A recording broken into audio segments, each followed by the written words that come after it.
Kingsman 2 is a movie that starts off really well, but lets itself go as it goes on. It has the potential to be good, but when you're watching it, there are a few problems with it that really stick out. The first Kingsman was a really good movie. Shadow network of spies fight against a villain. They discover his plan to kill a large amount of people using his money and technology. There's good action characters and even Mark Hamill doing his Joker voice as a professor. Our boss just wants to talk to you. Am I meant to find that reassuring? I watched the second movie, Kingsman 2, recently. In Kingsman 2, we follow the same spies from the first entry. They discover their American counterparts, the Statesmen, and these two groups join forces to fight against a ruthless drug lord called Poppy when she emerges to blackmail the world's governments. And the deal with Poppy is that she wants her products and empire to be introduced into the world market for her supply of black market drugs to be legalized. This doesn't really make sense as a premise for a villain. That's just one average part of the script and a bigger issue for this movie though.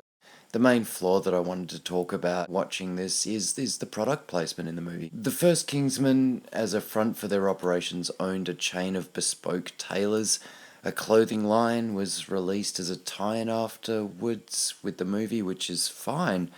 And in the sequel, the Statesmen own a distillery. The American guys own a whiskey distillery as part of their cover and produce Statesman whiskey. This product was sold in shops when the movie came out. While product placement in movies isn't always the worst thing, it happens. Setting up a bunch of spies that sell alcohol isn't even a bad thing. Neither is making a cartel giant the villain in a spy movie. I think Poppy's a really cool character and I really like her. She's got a lot of potential that this movie doesn't use.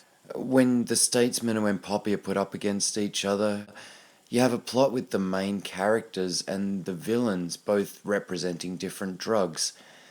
So with the alcohol industry opposing Poppy, I never expected this movie to be too deep and I was looking forward to switching my brain off when watching it. But Kingsman 2 though misses so much of what it could have had.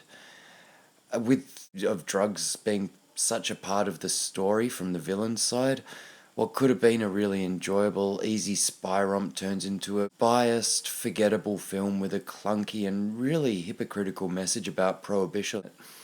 Now, this is ultimately why the movie failed and is pretty forgettable as well, because no matter how much style or action a project has, even mild form of advertising and can detract from telling a story with any credibility. Just to give an example of this, in Kingsman 2 there's a character who goes by the name of Tequila. It's Agent Tequila.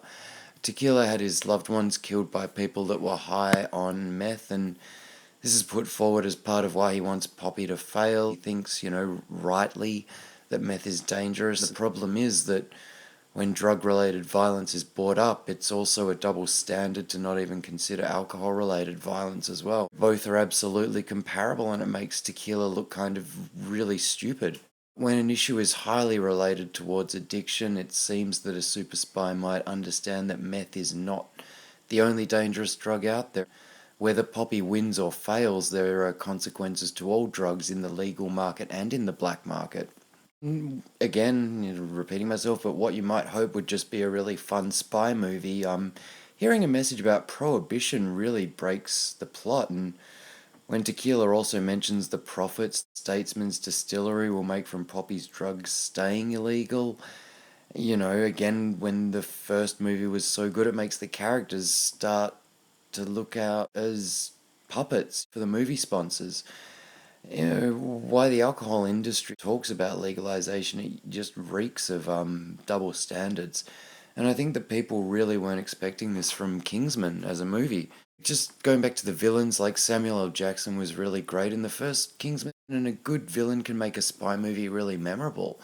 And with a villain like Poppy, seeing her used as a bad and really basic metaphor for the whole of the black market is a bit of a waste, but short of alcohol being the solution to, like, she introduces a drug to poison people that take drugs that are illegal, and she holds the world to ransom from it. With the Statesman trying to stop her, like, the producers of the movie could have used the product placement in a different way. They could have actually made that part of the solution to the poison Poppy was putting in the drugs, part of an answer to her bioweapon. Or when The whole premise is just keeping the status quo, keeping Poppy's drugs illegal and Statesman good, Poppy bad. That was a real waste of a storyline to put into what a franchise that had a lot of goodwill. There's no intelligence to the discussion brought in this movie. It's just so obvious and so blatant that it really takes away from what could have been a really good action movie. So, short of them using alcohol in a good way or their product placement in a way that doesn't detract from the story, Kingsman 2 just ends up existing in the same league as other promising but ultimately quite forgettable movies. Aside from a few interesting moments and one excellent scene, admittedly, and very good for it. It honestly, the whole movie could have been a lot better. There are a lot of things that I still like about it. Even still, in conclusion, I do have faith in Kingsman as a franchise still. I really wish good things for it in the future and hope good things for it in the future. And I hope that the next entry, or with the next entry, that it keeps more in the spirit of the first one, or possibly even more in line with the graphic novels. And yeah, that's Rant over. Pretty much it. Thanks for listening.